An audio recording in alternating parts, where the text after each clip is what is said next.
or is that because you naturally love animals so much?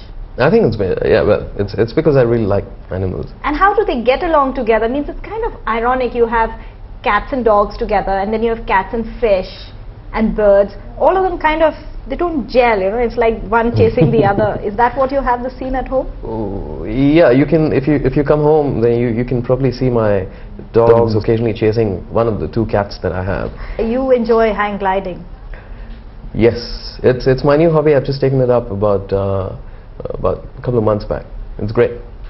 So what, you have hang gliding, and another sport I believe you like is scuba diving. So that's there, and you have scuba diving, which is right at the bottom of the sea. Talk about extreme sports. Extreme? No, really. I think diving is not such an extreme sport. I mean, you don't have to be like in really tip-top condition and be buff to be a scuba diver. I think both scuba diving and paragliding, which is what I do, have something in common, which is that you need to be a person who does not panic easily. Yeah? Okay. It teaches you the value of being calm and cool, which I really needed to learn, because by nature I'm quite sort of, you know, hot-tempered a bit. So diving, paragliding, it's taught me to be in control, to, you know, keep calm and cool. How often do you do these sports?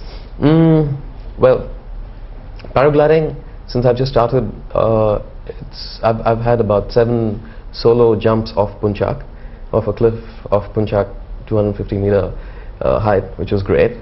But that's been over the last couple of months. Diving, I haven't unfortunately been diving as much as I would like to, especially since I got married. Hello Rajesh, and welcome back to our show. Thank you. Well, you mentioned that you have converted to Islam. Yes. How did that happen? Well, my wife is Indonesian. Oh, wow. Yeah. So, you know, when two people come together, they need to have common understandings about things. And religion, as you know, is really important here in Indonesia, and especially so to my wife and her family. And so, yes, I made an effort to learn the religion. So much before I converted, my wife, though at that point she wasn't, the two of us went for these Islamic classes and so on for quite a while, and I got to have a better understanding of the religion. You're particularly lucky now that you have such a close view of two religions, you know, one which you were exposed to since you were born, and now by choice. So has that in any way affected you spiritually?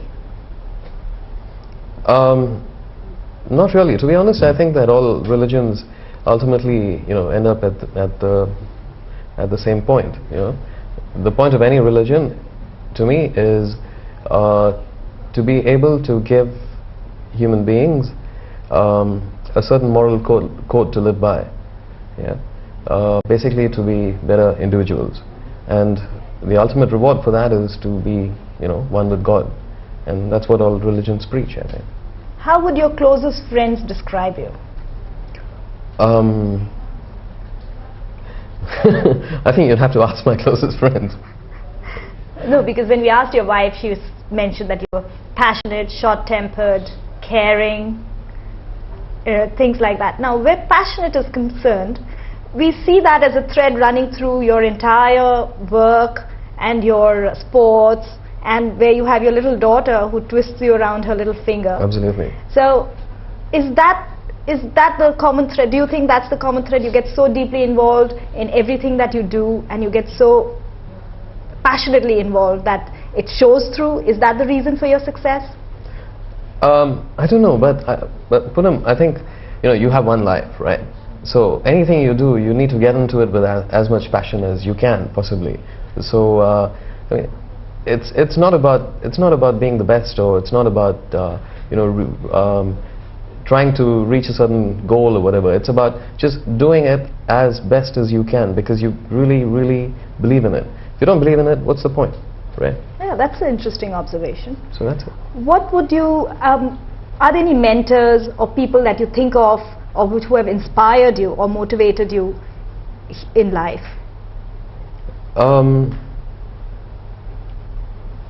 No, not really. I mean, I can't think of anybody I personally know who has given me inspiration. My parents have, to a certain extent. Both my parents are extremely passionate people as well. I mean, they do things from the heart. So I guess I get part of it from there. I've read a couple of autobiographies of people who really succeeded, and Charlie Chaplin is a great example. Hitler is another example, not so great, but but these are people who really believed, and they went out and made things happen. So. Okay, it's keeping Hitler aside. Yeah. What would you attribute your success to in Indonesia? I think it has to do with your previous question. It's about passion. I mean, you really want to do something, you would go out and do it, and that's what I do. I believe when you came in and you started your first job, you actually moved into office. Means you were working 24 hours a day. Is that true? No, actually, yeah, I wasn't really working 24 hours a day. What happened was that when I came into Indonesia, it was on a really small salary, and I was staying with my cousin for a bit, and then after about a month, I was like, I can't continue to sponge off him. So I went to my first employer and said, okay, look, I need a raise because I don't have enough money to take a house or a course at that time. And they said, well, give it another couple of months, and then if you're doing well, then we'll think about it. So I was like, okay, now what do I do? So eventually I went out, bought a sleeping bag, and I moved into the office and slept in my managing director's room because it had a bathroom attached.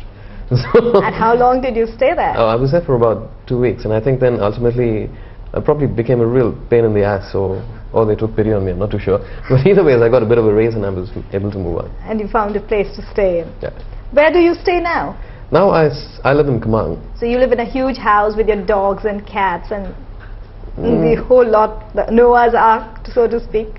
Not so huge. The house is not really that big, but it's got a nice garden, which is really important because, one, because of the animals. Second, because I think it's really good to have a garden. There are birds and stuff, and every morning at about 6:30, I take my daughter out and we take a walk in the garden, and I point out things to her, which I think is important. So what's your idea of chilling out? Where you take a day off. What would you do? Do you go hang gliding, scuba diving, or anything family oriented, because you talk so fondly about your daughter? If I take a day off from work, which I do occasionally because I think it's not good to keep working all the time, I would normally spend it at home. I think hang gliding or going diving are sports and need a separate time. But if I really want to just chill, then it would be at home. It would be with a good book. It would be watching the Disney Channel with my daughter, and my wife there. That's probably what I do. You also are into playing the flute. You've just started learning the flute. Yeah, I've just started learning the flute. We must listen to Rajesh play a small piece for us. And are you sure you want to, sort of let yourself into this? Absolutely.